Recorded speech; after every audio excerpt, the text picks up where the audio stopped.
Pero tahimik ang Jutang Jenina sa mga isyu ng pagnanakaw at isyu ng what?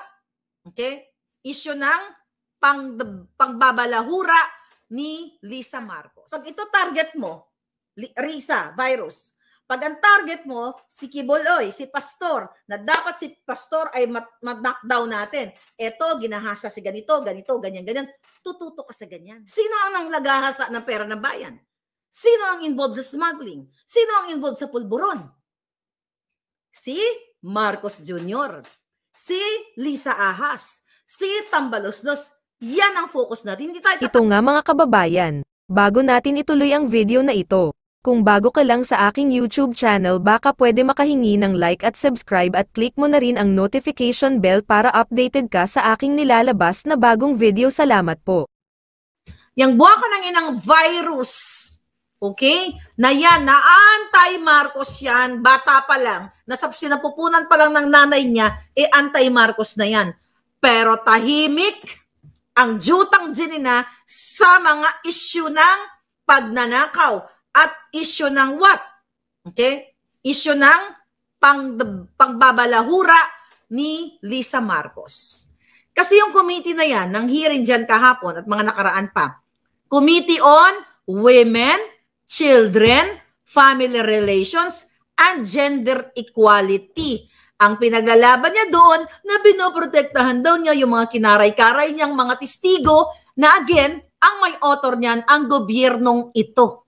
Si Virus, si Kuting, si Lisa Smugs o Lisa Tanas at si Tambaloslos ay may pagkakasabwat. Di ba kahapon, pinakita ko sa inyo yung vlog ko, November 18 pa lang, balikan niyo yung vlog ko. Nagba-viral yan, hindi niyo pa napanood siguro. Nanawarningan ko na si Pastor. Sabi ko, Pastor, ikaw na isusunod. Oy, mga vlogger, tayo na. Nagkamali ba ako? Hindi sa kinakampihan ko si Pastor. Again, kung meron man siyang nakomit na mga pagkakamali sa buhay niya, then harapin niya sa hukom. Okay? Sa korte. Bakit nga after so many years, 'di ba, ang DOJ pinag-usapan natin kahapon, binaliktad nila ang yung desisyon ng piskalya na walang probable cause. Ibig sabihin, babalik ta rin ni Marcos Jr., ni Lisa, ni Tambalos, lahat sila mga buwaka ng inila, ang mga kasong walang probable cause, babalik nila kung gusto nila. Kasi nga, si Pastor Kibuloy ay ginagamit ang kanyang platform ni Pangulong Duterte at ni Inday Sara o yung mga Duterte para marinig ninyo. Again, ang punot dulo po nito, they want to stay in power and they are destroying Duterte and Sara para nga manatili sila. Papasok na naman tayo sa buwaka ng inang persahang initiative. So yun yan. So bago ako pumunta doon, paulit-ulit na lang ako pumupunta doon, babalik tayo ngayon sa hearing kahapon.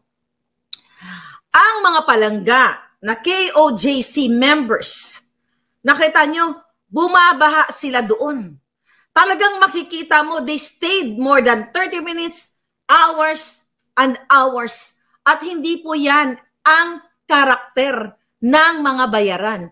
Kapag bayaran, wala sa puso nila, pupunta lang tayo doon para kumuha ng ayuda o nagpalista ka na gano'n. Pero sila, solid sila. Okay? Ramdam mo, mga bata, makikita nyo kasi yung mukha ng bayaran at hindi. Bakit?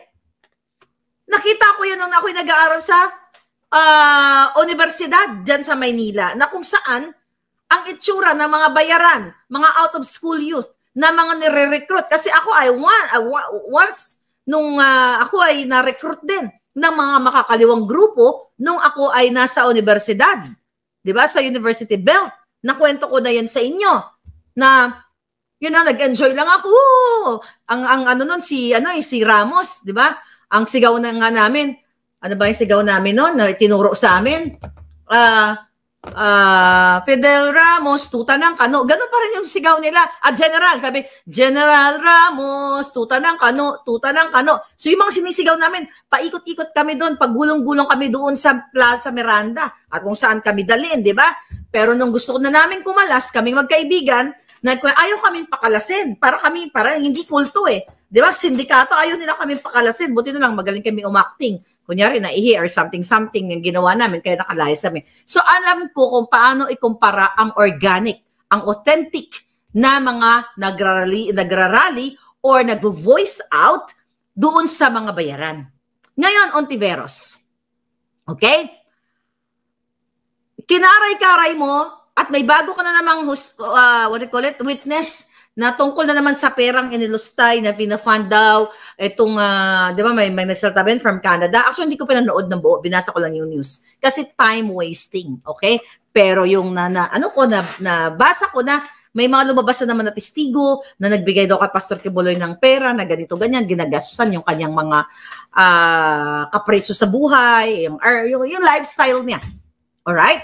So may bago na naman. Akala ko ba virus? Risa, tututok lang tayo dito sa dito sa pang-api, pang-aabuso, panggagahasa at kung ano-ano pa. Meron ka na naman bagong issue, tangina ka. Diba? Yan ba ang utos sa Lisa? Mga bangag kasi kayo. Pag bangag, walang focus. Dapat nagfo-focus ka dito kasi kung totoo pinaglalaban mo, magsistick ka sa testigo mo na nagsabi siya ay kinaray-karay ni pastor, ginanito, ginanyan. Ngayon may bago ka na naman. Kahit sa pagpa-file ng kaso, one at a time. Natutunan ko yan. Hindi ka pwedeng may mga issue ka, tatalong ka na naman. May lawyer ba dito? Di ba? Garen Mihares. Uy, thank you palangga. Siguro mag-vlog tayo na ganito para yung mga palangga kong members nakikita ako kasi yung time ninyo magkaiba tayo. But anyway, kapag kahit kayo, marami kang issue sa kung sino man pwede mong kasuhan, hindi ka pwedeng tumalon-talon, wala out of focus ka. Pag ito target mo, Risa, virus, pag ang target mo, si Kibuloy, si Pastor, na dapat si Pastor ay knockdown natin, eto, ginahasa si ganito, ganyan, tututo ka sa ganyan. Bakla. Okay? Hoy, kurobot, katulad ka rin ni Lisa Tanas na yung mukha mo ay Cordoroy. Diba? Cordoroy o Coldoroy, whatever, but it's Cordoroy. No? Pag Bisaya kasi, Coldoroy man. Anyway, Cordoroy, alam niyo yung pantalon na Cordoroy, kuro-kuro, okay? Anong kadyutahan na naman, Risa, na mayroon ka na naman isyong money laundering? Dahil matatalo ka, kahit sa laban. Ang target mo ahas, ako target ko ahas, sikutin. Kaya tignan niyo ako, hindi ako nawawala sa focus ko. Okay? Meron man tayong topic na issue, dapat i-corroborate, i-attach, i-associate ang kabwakan ng inang gobyernong ito. Kasi, kapag wala ka sa focus, magsasalta ka ngayon, na ganito, tapos iba na naman, papatol ka sa mga dugyot, hindi ka mananalo. Despite, focus, focus, ganyan. Para kang kabayo. Diba? Na ang aim mo, manalo sa karera. Okay? And this is our focus, mga kababayan.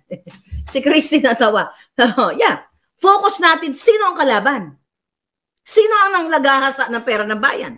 Sino ang involved sa smuggling? Sino ang involved sa pulburon?